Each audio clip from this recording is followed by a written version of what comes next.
perder o medo, ganhar a liberdade de volta. Esta é a Maria, aos 46. Ela prefere não mostrar o rosto, o estigma persiste. Aos 22 anos, perdeu o companheiro e meses depois descobriu que era soropositiva.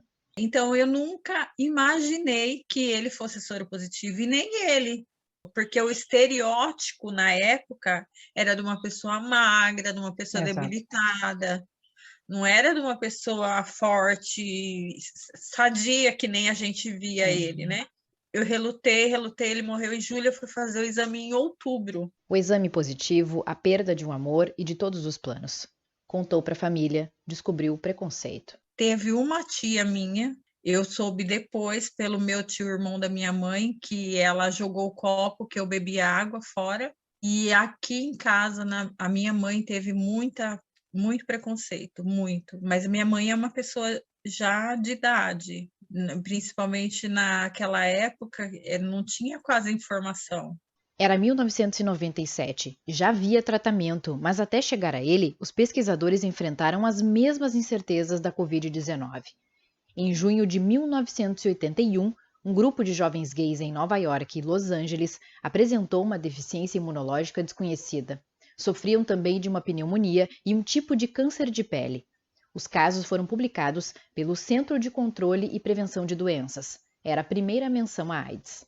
E a gente começava a ouvir um comentário aqui, comentário ali, um artigo lá, mostrando, ou até a imprensa leiga publicando que os homossexuais masculinos nos Estados Unidos, São Francisco, estavam morrendo de uma doença que chamava-se o mal dos gays. A síndrome foi identificada, mas a descoberta do vírus, o HIV, veio 2 anos depois, com os pesquisadores franceses Luc Montagnier e François Sinoussi. Nessa época já se sabia que era possível transmitir o vírus por relações heterossexuais, de mulheres infectadas aos recém-nascidos e em transfusões de sangue. Mas o preconceito já era enorme e chegava aos médicos também. Assim como o corona mexe muito com a cabeça das pessoas, a AIDS também mexia muito com a cabeça, porque era uma coisa associada a práticas sexuais, né? A grupos de risco no início. Eu sofri o preconceito dos colegas, o preconceito da enfermagem. No Brasil, o primeiro caso foi relatado em 1981. Em 83, a doutora Cândida Neves fez o primeiro diagnóstico de AIDS aqui no estado. Esse paciente, ele internou no Hospital Sanatório Partenon, onde eu trabalhava, com tuberculose extensa, fez uma pneumonia grave, aquela pneumonia por pneumocistis, que é uma infecção definidora de AIDS. Naquela época não tinha nenhum tratamento específico, esse paciente curou a tuberculose, mas 6 a 8 meses depois ele faleceu. A primeira droga para o tratamento, o AZT, só foi criada em 87. Assim, antes do coquetel e de novos remédios, a epidemia levava talentos. Hoje, medicações e terapias são usadas antes e depois do contato da pessoa com o vírus.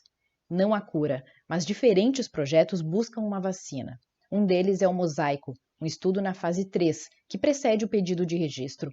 Os voluntários serão acompanhados por 2 anos e meio. É uma tarefa difícil desenvolver a vacina para o HIV. Então, não só por isso, então, a variabilidade genética e também as características intrínsecas desse vírus, que é um vírus de RNA.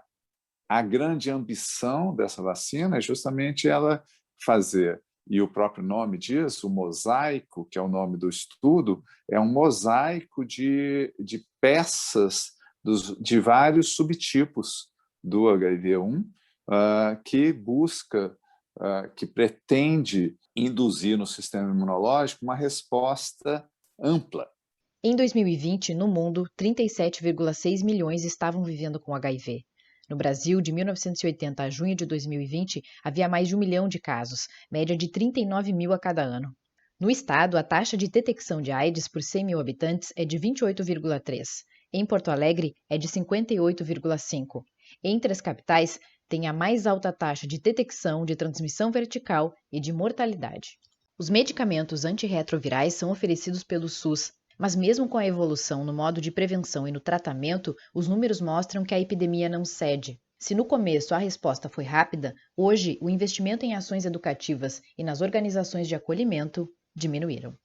Então, tu teve uma resposta à epidemia de AIDS, que ela foi uma resposta robusta, que foi reconhecida internacionalmente, sendo apontada como a melhor política, né, para o enfrentamento de HIV/AIDS nos anos 2000, e hoje, né, com o desmonte das últimas décadas, ela está reduzida à disponibilização de medicamento.